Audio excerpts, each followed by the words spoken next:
โยโสภะคะวะอะระหังสัมมาสัมพุทโธ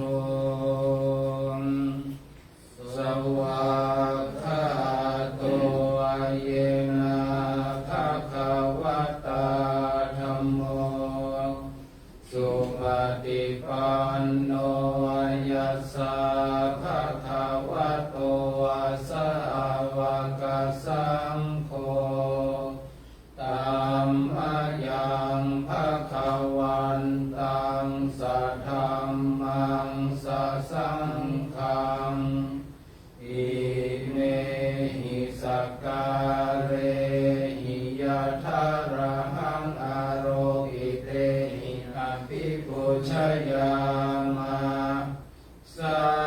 ธุโนคันเตภะคะวาสุจิระปรินิพพุตโตวิปัจฉิมาชนะตานุกัมปะมานัสสะอิเมสักการเรทุกขตาปันนาการะปุเตปฏิคันหาตุอัมหากังทีคารตังอิตายาสุขายาอะระหังสัมมาสัมพุทโธภะคะวาพุทธังภะคะวันตังอภิวาเทมิกราบสวากขาโตภะคะวะตาธัมโมธัมมังนัมมัสสามิสุปฏิปันโนภะคะวะโตสาวกสังโฆสังฆังนะมามิธรรมยังพุทธัสสะภะคะวะโตปุพพภาคะนะมะกะรังเจวะพุทธานุสตินายัญจักกะโรมะเสนะโมตัสสะ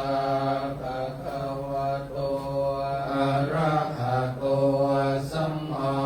สัมพุทธัสสะนะโมตัสสะภะคะวะโตอะระหะโตสัมมาสัมพุทธัสสะนะโมตัสสะภะคะวะโตอะระหะโตสัมมาสัมพุทธัสสะตังโฆ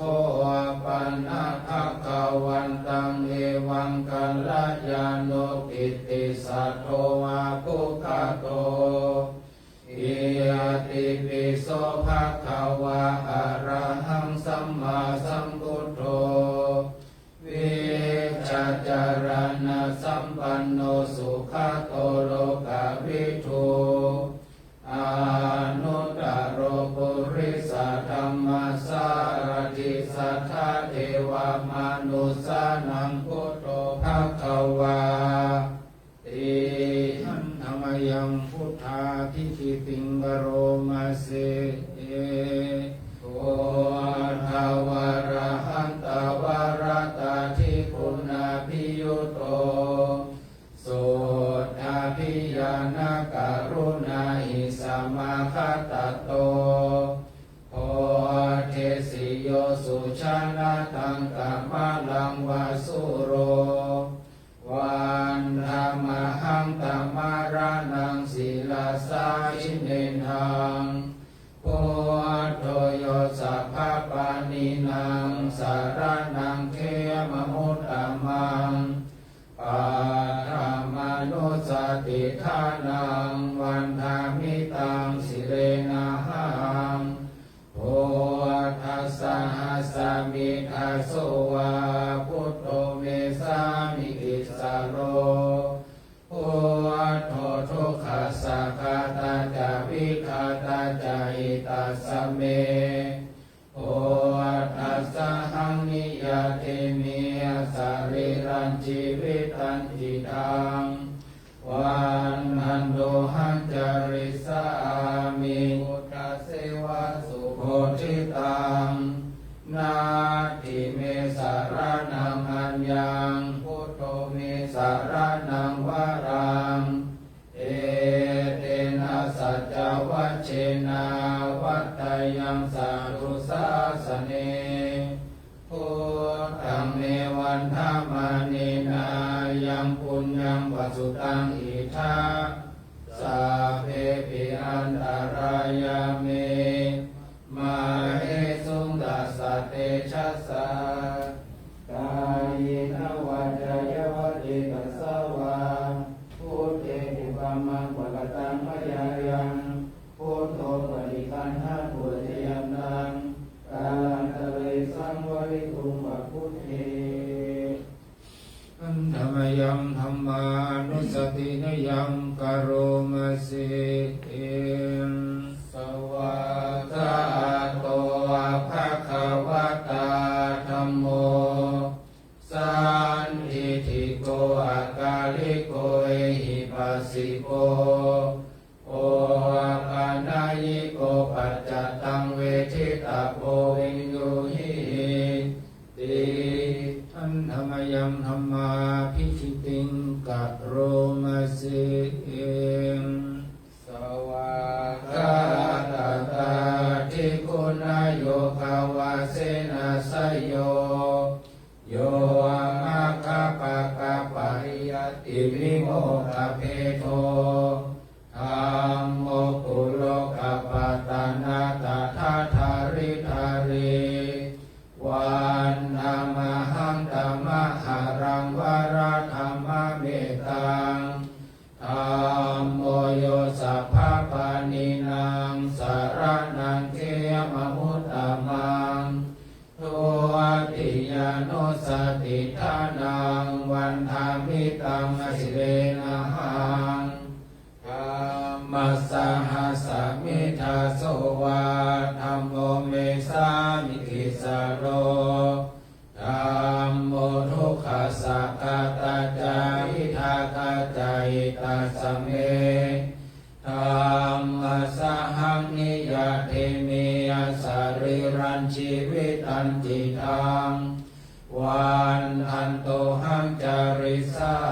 มิธัมมเสวะสุธรรมตังนาทิเมสารนังอัญญังธัมโมเมสารนังวรังเอเตนะสัจจวัชเชนะวัตตยังสาธุสาสเนธัมมังเมวันธามาเนนายังปุญญังปัสสุตังอิทาสาเพปิอันตรายาเมมาเฮสุตัสสะเตชัสสะกายนวัจจยวติกัสสวาอังเออุกัมมังปัฏฐัมม ยายังธัมโมปฏิคันหตุจยันตังจารันตะเรสังวริตุวะธัมเมธัมมยังสังฆานุสตินยังกโรมาเสสุปฏิปันโนภะคะวะโตสาวกสังโฆโอชุปฏิปันโนภะคะวะโตสาวกสังโฆยายาปฏิปันโนภะคะวะโตสาวกสังโฆสามีจิปฏิปันโนภะคะวะโตสาวกสังโฆยาทิทังจัตตาริปุริสายุคานิอัตตาปุริสาปุคลาเอสะภะคะวะโตสาวกสังโฆอาหุนายโยปาหุนายโยทักขินายโยอัญชริกาลานิโยอานุตตรังปุญญเกตังโลกัสสะติหันธรรมยังสังฆาภิสิติงกัโรมาเสสัทธัมมะโชสุปฏิปฏิคุณาทิยุตโตโยทัพพิโตอริยบุคคลสังฆเสโตสีลาทิธรรมปวารสยกายจิตโตวันธรรมหังธรรมริยานาคานังสุสุทังสังโฆโยสัพพปานินางสารนังเขมมุตตมังตาติยานุสติทานังวันธามิตังอสิเลนะหังสังฆสหัสสมิทาโสวาสังโฆเมสามิกิสาโลสังโฆทุกขสัพพตาจาวิทาตาจาหิตาสเมสังฆสหังนิยาเตเมอาสาริรันชีวิตันจิตังวันนันโตหังจาริสามิโสปฏิปันนตังนาทิเมสารนังอัญญังสังโฆเมสารนังวารังเออาเตนะสัจจวัชเชนะวัตตยังสาธุสาสเนสังฆัมเมวันธามาเนนายังปุญญังปสุตังอิทาสัพเพปิอันตรายาเมมาหิสุตตัสสะเตชะสากายเยนะวาจายาวาเจตสาวาสังเกกุกัมมังปะกะตังมายายังสังโฆปฏิคันหตุอัจยันตังการันตะเรสัมวริตุงวาสันเตอันดมยังอติตาปัจเจเวคณาปะทังคณมัสสิเองอาชมายาปัจเจเวกิตวายังจีวรังปริพุตตังตังยาวะเทวาสิตัสสะปฏิฆาตายาอุณหัสสะปฏิฆาตายาดังสัมมากัสสวะตาตาปัสสิลิงสัพพสัมภัสสะนังปฏิฆาตายายาวะเทวาหิริโกปินาปฏิชาตนาทังอาชมายาปัจจเวกิตวโยปินดาปโตปาริพุตโตโสนิวัฏวายานามัทายานามันดานายานาวิปุสนายายาวะเทวาอิมาสกายาสัทธิติยายาปนาชาวิหิงโสติยาพรหมจาริยานุภาหายา อ อิยติปุรานัญจะเวทานังปฏิหังคามินาวันจะเวทานังนาอุปาเทสามิยาตราจะเมภาวิสติอนาวัชตาจะภาสุวิหารจามิอาชมายาปัจจเวกิตวายังเสนาสนังปริพุตตังตังยาวะเทวาสิตสะปฏิฆาตายาอุณหสะปฏิฆาตายาดังสมักอาสาวะตตาปะสิริงสัพพะสัมภัสสะนังปฏิฆาตายายาวะเทวะอุตุปริสยาวิโนทานังมหติสัลลานรมัตถังอาชมายาปัจจเวกิตวโยคิลานาปัจจยาเพสัจจปริคาโลปุตโตโสยาวะเทวะอุปันนานังวัยยาภาธิกานังเวทานานังปฏิฆาตายาอาภยาปัจจาปรามาตายาติธรรมยังอุติสนาทิฏฐานาคาทายโยภนมัสสิเอมินาปุญญกรรมเมนาอุปัชฌายาคุณุตราอาจาริโยปาการาจามาตาปิตาจยาตตาโสอริโยจันทิมาราชาคุณวันตานราปิจาพระมมาราชาอินทาจาโลกาปาลาจเทวตายาโมมิตามนุสาจามัชฌตาวริกาปิจาสัพเพสัตตาสุขีหนตุปุญญานิปกตานิเมโสอาคันจติวิธังเทนโตอากิปังปะเปทโวมาตังเอียมินาปุญญกรรมเมนาอิมินาอุริเสนาจาขีปะหังสุระเทเจวาตันหุปาทานเชทนังเยสันตาเนหินาธรรมายาวานิพพานโตมะมังนาสันโตสัพพะทายเยวายะตาจโตภเวภเวโอจุติตังสติปัญญาสันเลโคริยัมหินามาลาพันตุโนกาสังกาตุนจาวิริยสุเมโอตาทิกาวาโรนาโทธัมโมนาโทวโรตโมนาโทปัจเจกาพุทโธจาสังโฆนาโทตโรมะมังเตสุตตมานุภาเวนะมา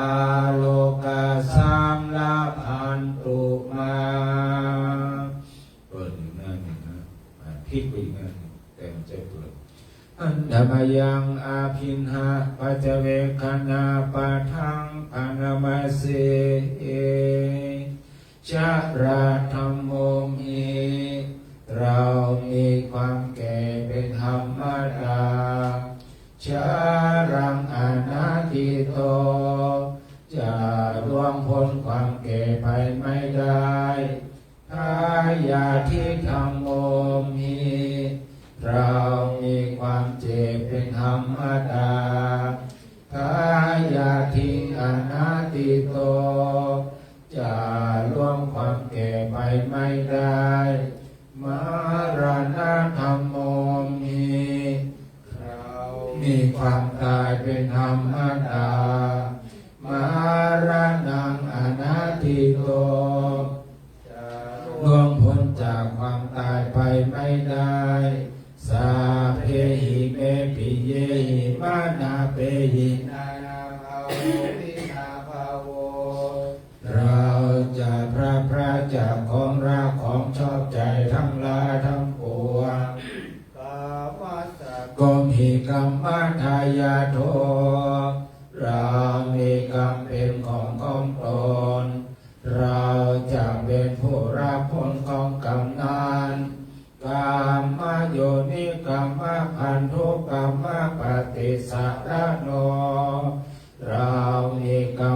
แดนเกิดเรามีกรรมเป็นเผ่าพันธุ์เรามีกรรมเป็นที่พึ่งอาศัยยังกรรมังการิสามิเราทำกรรมอันใดไว้กัลยาณังวาปะกังวาก็ตามชั่วก็ตามตาสัทธายาโนภวิสามิเราจะต้องเป็นผู้ละโหนของกรรมนั้นเอวังเมหิอาทินหังปัจจเวคิตาภาเรา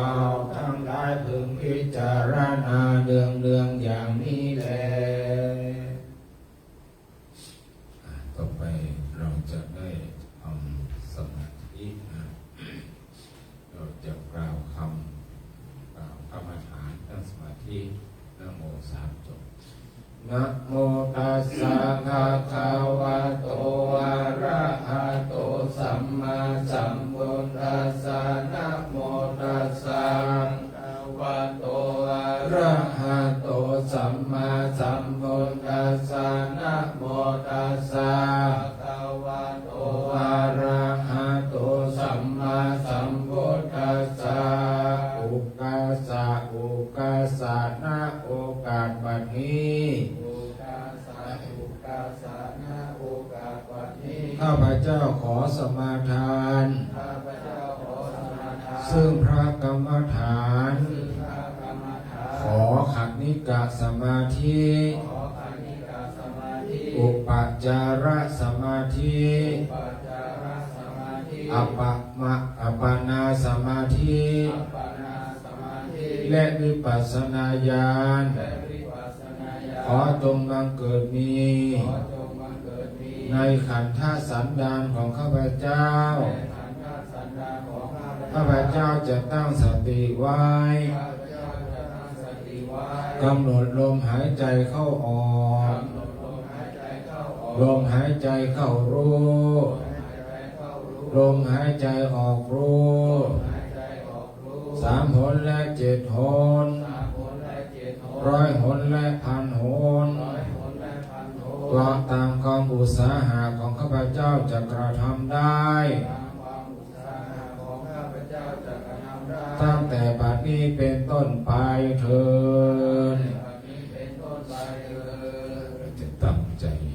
บำเพ็ญสมาธิเนื่องในวันนี้เป็นวันสำคัญในทางพระพุทธศาสนาคือเป็นวันอาสาฬหบูชาเป็นวันที่พระพุทธเจ้าประกาศพระศาสนาครั้งแรกแสดงพระธรรมเทศนาชั้นกันแรกชื่อว่าธรรมจักรปวัตตนสูตรโปรดปัญจเวที5ที่ป่าอิสิปตนปริฆาทายวันหลังจากจบพระธรรมเทศนาอัญญาโกณทัญญาได้ลงตาเห็นธรรมว่าสิ่งใดสิ่งหนึ่งมีความเกิดขึ้นเป็นธรรมดาสิ่งนั้นทั้งหมดย่อมมีความดับเป็นธรรมดาขอบวชเป็นพระภิกษุในพระพุทธศาสนาพระองค์ทรงอนุญาตให้เป็นพระภิกษุท่านเป็นพระภิกษุองค์แรกในพระศาสนาวันนั้นเป็นวันที่พระรัตนตรัยคือพระพุทธพระธรรมพระสงฆ์ครบครั้งแรกในโลกนั้นเรามานึกถึง 2,000 กว่าปีล่วงแล้วได้ตั้งใจบำเพ็ญในการทำสมาธิเพื่อเป็นพุทธบูชาต่อไปขอท่านทั้งหลายนั่งตัวให้ตรงเหมือน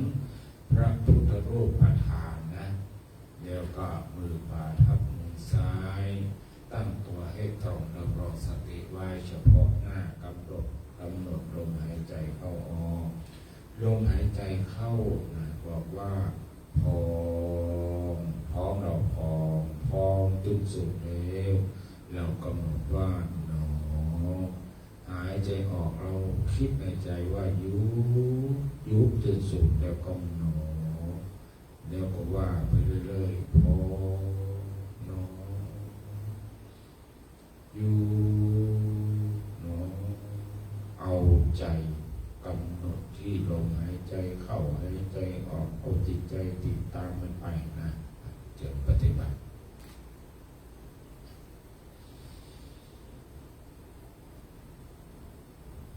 หายใจยาวๆหายใจเข้ายาว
สัพเพสัตตาสัตว์ทั้งหลายที่เป็นเพื่อนทุกข์เกิดแก่เจ็บตายด้วยกันทั้งหมดทั้งสิ้นอาเวราโหนตุจงเป็นสุขเป็นสุขเถิดอย่าได้มีเวรแก่กันและกันเลยอาพยาปัชชาโหนตุจงเป็นสุขเป็นสุขเถิดอย่าได้เบียดเบียนซึ่งกันและกันเลยอานิคาโหนตุจงเป็นสุขเป็นสุขเถิดอย่าได้มีความทุกข์กายทุกข์ใจเลยสุขีอัตตานังปริหารันตุจงมีความสุขกายสุขใจรักษาตนให้รอดพ้นจากทุกภัยทั้งสิ้นเถิดข้าพระเจ้าขอตั้งจิตอุทิศผลบุญกุศลแผ่ไปให้ไพศาลถึงบิดามารดาครูอาจารย์ทางลูกหลานญาติมิตรสนิทกันคนเคยร่วมทำงานการทั้งหลายมีส่วนได้ในกุศลผลของฉันทั้งเจ้ากรรมนายเวรแม่เทวันขอให้ท่านได้กุศลผลนี้เถิดอาหังสุขิโตโหมิขอให้ข้าพเจ้าจงเป็นผู้มีความสุขเถิดอาหังนิพพุโขโหมิขอให้ข้าพเจ้าจงเป็นผู้ไม่มีความทุกข์เถิดอาหังอเวโรโหมิขอให้ข้าพเจ้าจงเป็นผู้ไม่มีเวรเถิดอาหังอภยาปโชโหมิขอให้ข้าพเจ้าจงเป็นผู้ไม่มีความพยาบาทเบียดเบียนเถิดอาหังอนิโกโหมิขอให้ข้าพเจ้าจงเป็นผู้ไม่มีความทุกข์กายทุกข์ใจเถิดสุขีอัตตานังปริหารามิขอให้ข้าพเจ้าจงมีความสุขกายสุขใจรักษาตนให้พ้นจากผู้ภัยทั้งสิ้นเถิดอิตังกานากัมมังเนปานาปัจจโยรุโดนิจังอิตังศีลากัมมังเนปานาปัจจโยรุโดนิจังอิตังภาวนากัมมังเนปานาปัจจโยรุโดนิจังยังกินจิกุสาลังกัตถพังกัมมังสัพเพหิกาเตหิกาตังปุญญังโนอานุทันตุสุนันตุคนโตเยเทวาสามิงธาเนอาทิกาตาทิกายุกาสัทธาหุนตุสัพพะสัตตานังสุขิยาตานังปาริหารันตุมาตาปิตาสุขิตาหุนตุทุกขปามุญจันตุสัพเพญติกาสุขิตาหุนตุทุกขปามุญจันตุสัพเพญติกาสุขิตาหุนตุทุกขปามุญจันตุสัพเพปิสัสสัพเพยัคฆาสัมเพเปตาสุขิตาหุนตุทุกขปามุญจันตุสัพเพนัคขตาสุขิตาหุนตุทุกขปามุญจันตุสัพเพเทวาสุขิตาหุนตุทุกขปามุญจันตุสัพเพอาจาริโยปัจจยาสุขิตาหุนตุทุกขปามุญจันตุสัพพะสัมปตินังสามิชันตุโวเดี๋ยวเราไปวันหาลูกหลังจากที่เราได้เวียนเทียนไปที่เรียบร้อยตอนนี้เอาดอกแจกญาติโยมหน่อยแจกพระก่อนเอามานี่ก่อนคนละชุดท่านที่เตรียมมาก็วันนี้แล้ว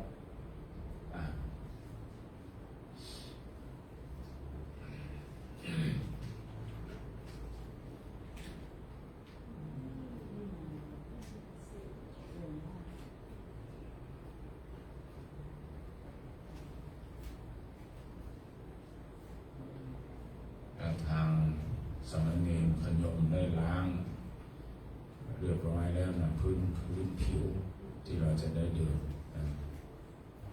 ได้ทำความสะอาดเรียบร้อยแล้วจะสะอาดขนาดไหนก็ไม่รู้นะไม่ได้ไปดูมันน่าจะสะอาดพร้อมหรือยังไม่ต้องจุดเยอะเลยเราไปจุด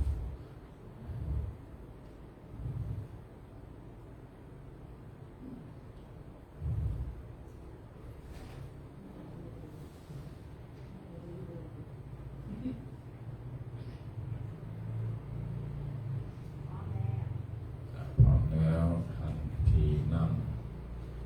ไปเลยเราจะกล่าวคำบูชาดอกไม้ธูปเทียนก่อนนะเนี่ยกันเอานี้แหละครับต่อหน้าพระพุทธนี่แหละนะโมตัสสะภะคะวะโตอะระหะโตสัมมาสัมพุทธัสสะนะโมตัสสะภะคะวะโตอะระหะโตสัมมาสัมพุทธัสสะนะโมตัสสะภะคะวะโตอะระหะโตสัมมาสัมพุทธัสสะยะมังหะโขวะยังภคะวันตังสรณังคตาโยโนภควาสัทธายัสสะจักมะยังภควโตธัมมังโรเจมะอโหสิโขโสภควาอรหังสัมมาสัมพุทโธสัตเตสุการุญยังปฏิจจกรุณายโกหิเตสีอนุกัมปังอุปาทายะอาสาระหะปุณมิยังภาระภาราณสิยังอิสิปตาเนนิฆาทาเยปัญจวัคคียานังภิกขุนังอนุตตรังธรรมจักกังปัฏฐมังปวัตเตตวาจัตตาริอริยสัจจานิปกาเสสีเป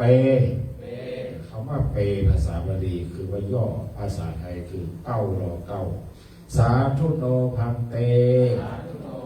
ภควาสุจิราปรินิพุโตปิยาตเพหิอุเนหิอติตารมณตายะปัญญายะมาโนอิเมอัมเหหิขะหิเตสังการเรปฏิคันหาตุอัมหากังทีครตังหิตายะสุขายะเราทั้งหลาย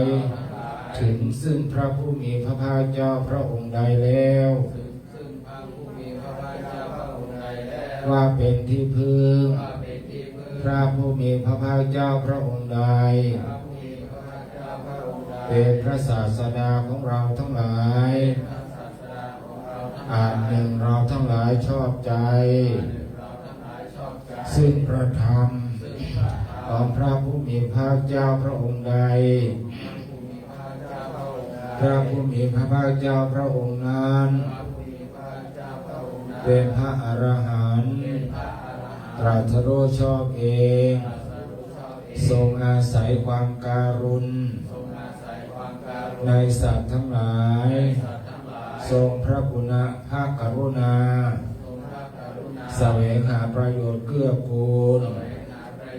ทรงอาศัยความเอ็นดูได้ยังธรรมจักรอันยอดเยี่ยมให้เป็นไปทรงประกาศอริยสัจสี่เป็นครั้งแรกแก่พระภิกษุปัญจวัคคีย์ ที่ป่าอิสิปตนะมฤคทายวันใกล้กรุงพาราณสี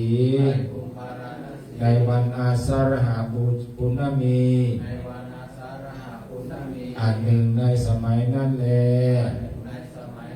ท่านพระอัญญาโกณทัญญาผู้เป็นหัวหน้าของพระภิกษุปัญจวัคคีย์ฟังธรรมของพระผู้มีพระภาคเจ้าแล้วได้ธรรมะจากสู่อันบริสุทธิ์ปราศจากมลทินว่าสิ่งใดสิ่งหนึ่งมีความเกิดขึ้นเป็นธรรมดาสิ่งทั้งปวงนั้นมีความดับเป็นธรรมดาจึงทูลขออุปสมบทกับพระผู้มีพระภาคเจ้าเป็นองค์แรกในโลกอันหนึ่งในสมัยนั้นแลพระสังฆรัตนะได้บังเกิดขึ้นเป็นครั้งแรกพระรัตนตรัยคือพระพุทธพระธรรมพระสงฆ์ได้สมบูรณ์แล้วในโลกบัดนี้เราทั้งหลายแลมาประจวบมงคลสมัยอาสาฬหาปุณณมีวันเพ็ญอาสาฬหามากที่รู้พร้อมกันว่า